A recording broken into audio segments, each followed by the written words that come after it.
మన రక్షకుడైన యేసుక్రీస్తు నామములో అందరికీ వందనాలండి.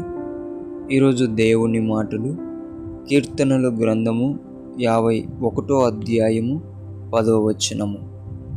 దేవా, నాయందు శుద్ధ హృదయము కలగజేయము, నా అంతరంగములో స్థిరమైన మనస్సును నూతనముగా పుట్టించుము.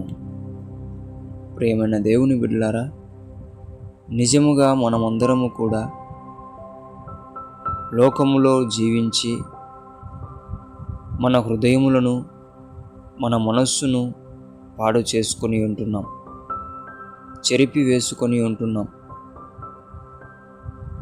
దేవుని బిడ్డలారా, దేవుడు ఈ సమయంలో మనతో చెప్తున్న మాట, చెడిపోయిన నీ హృదయమును బాగు చేసి శుద్ధ హృదయమును నీకు ఇవ్వాలని దేవుడు ఆశపడుతున్నాడు.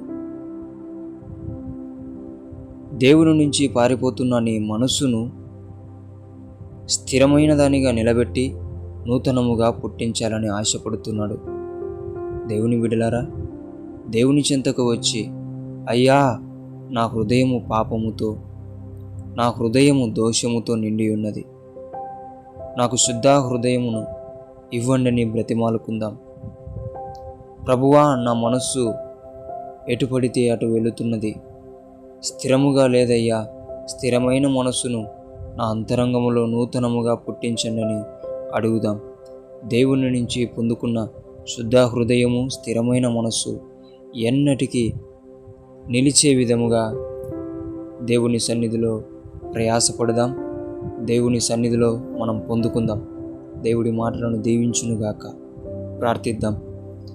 దేవా, మీకు వందనాలయ్యా.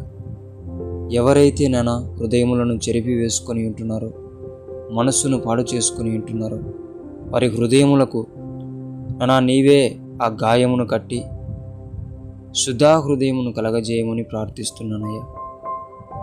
తండ్రి, ఎటో పారిపోతున్న వారి మనస్సును నీవు స్థిరమైన మనసుకు పుట్టించి నూతనముగా నీవే వారిలో మనసును పుట్టించమని యేసు నామములో ప్రార్థిస్తున్నాం తండ్రి.